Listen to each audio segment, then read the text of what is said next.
عبداللہ بن عمر اور عبید اللہ بن عمر بصرہ سے گزر رہے تھے ایک جنگ سے واپسی پر، تو حاکم بصرہ نے آپ کو کچھ پیسے دیے کہ یہ مال غنیمت میں جا کے جمع کروا دینا،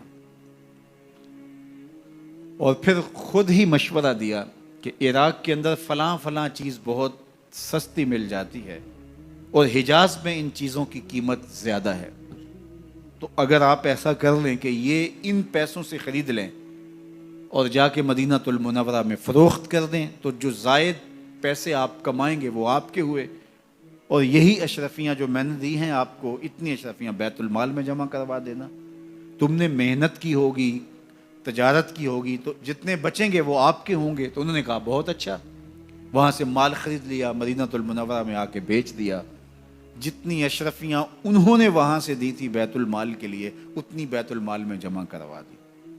حضرت عمر رضی اللہ تعالیٰ عنہ کو پتہ چلا، بیٹوں کو بلایا، کہا کہ سنا ہے تم نے کوئی کمائی کی ہے؟ کہا جی ہم نے تو تجارت کی اور جو مال لیا تھا اتنا مال ہی بیت المال میں جمع کروایا ہے۔ کہا تم بیت المال کے پیسوں پر کمائی کی ہے، وہ پیسے بھی تمہیں بیت المال میں جمع کروانے پڑیں گے۔ یہ عمر ہیں رضی اللہ تعالیٰ عنہ۔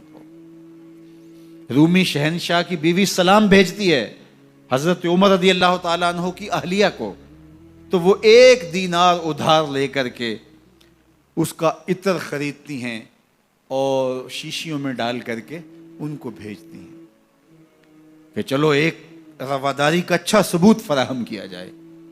تو وہ واپسی پر انہی شیشیوں کے اندر قیمتی موتی بھر کے بیچتی ہیں، جواہرات بھر کے بیچتی ہیں۔ حضرت عمر رضی اللہ تعالیٰ عنہ فرماتے ہیں لاؤ یہ سارے جواہرات، سب کو فروخت کرتے ہیں، 1 دینار اس کو دیتے ہیں، باقی بیت المال میں جمع کر دیتے ہیں۔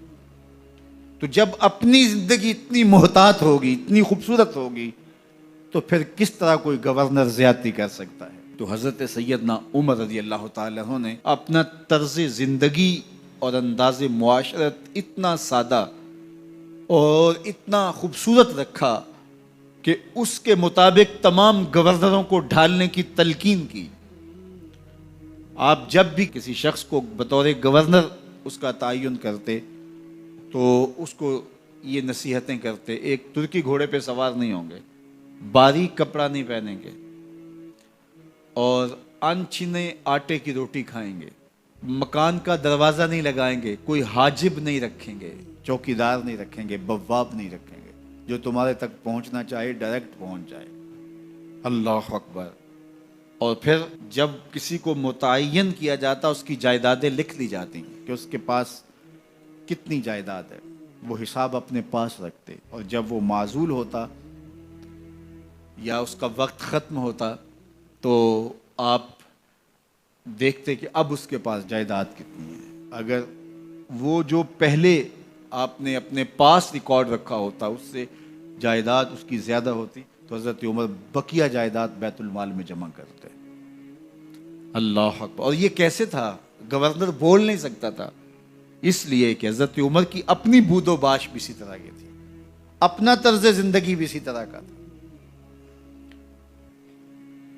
مال غنیمت میں بہت ساری چادریں آتی ہیں جو سب کو تقسیم کر دی جاتی ہیں۔ خطبہ جمعہ دینے کے لیے آئے تو ایک شخص کھڑا ہو گیا، عمر خطبہ بعد میں سنیں گے، پہلے یہ بتائیں کہ یہ جو تم نے قمیض پہنی ہے یہ کہاں سے آئی؟ مال غنیمت کے اندر جو چادریں آئی ہیں سب کے حصے میں ایک ایک چادر آئی، آپ داراز قد ہیں، ایک چادر سے قمیض نہیں سل سکتی، تو آپ کی قمیض کہاں سے آئی؟ پہلے اس سوال کا جواب دے دیجئے، پھر خطبہ سنیں گے۔ اللہ اکبر۔ آپ کے بیٹے کھڑے ہوتے ہیں، کہا ایک چادر سے میرے باپ کی قمیض نہیں بنتی تھی، میں نے اپنے حصے کی چادر بھی اپنے باپ کو پیش کی ہے۔ اس نے کہا اب سناؤ، اور ہم سنتے ہیں۔ یہ ہے حضرت عمر رضی اللہ تعالیٰ عنہ کی اپنی ذاتی زندگی۔ ایاز بن غنم کے بارے میں یہ پتہ چلتا ہے کہ وہ موٹے کپڑے نہیں باریک کپڑے پہنتا ہے۔ اس نے گھر کے دروازے پر بواب بھی رکھا ہوا ہے، چوکیدار بھی رکھا ہوا ہے۔ تو حضرت عمر رضی اللہ تعالیٰ عنہ محمد بن مسلمہ کو بھیجتے ہیں، محمد بن مسلمہ جاتے ہیں اور جا کے تحقیق کرتے ہیں تو ایسا ہی پاتے ہیں، تو ان کو وہیں گرفتار کر کے لے آتے ہیں اور حضرت عمر کے دربار میں پیش کیا جاتا ہے، چھڑی اس کے ہاتھ میں دے کر فرماتے ہیں جاؤ تم بکریاں چرایا کرو، تم گورنری کے لائق نہیں ہو۔ ایک گورنر کو بکریاں چرانے پہ لگا دیتے ہیں اس لیے کہ تم نے ان اصولوں سے، ان ضابطوں سے انحراف کیا ہے جو ایک سلطنت کے ذمہ دار کے لیے لازم اور ضروری ہیں۔ دور موجود کے حکمرانوں کو، چاہے وہ عرب کے حکمران ہوں چاہے وہ عجم کے حکمران ہوں، اگر وہ اسلام کا نام لیتے ہیں تو انہیں اپنے اعمال کا جائزہ لینا ہوگا کہ ہم کھڑے کہاں ہیں۔